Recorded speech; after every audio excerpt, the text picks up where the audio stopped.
Hi guys, in today's video I am going to show you how you can pin Google Chat to Taskbar.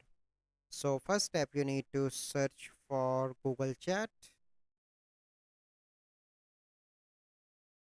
and then you need to open Google Chat and you need to sign in.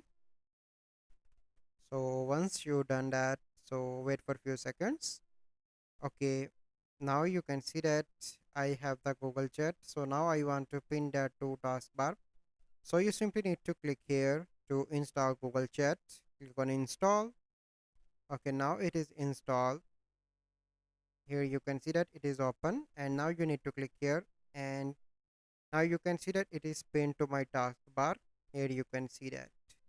So this is the process that you need to follow to pin Google Chat to taskbar. So I hope you find this video helpful. If you find this video helpful, must like this video, subscribe to our YouTube channel for future videos. We'll see you in the next video. Thank you. Have a good day.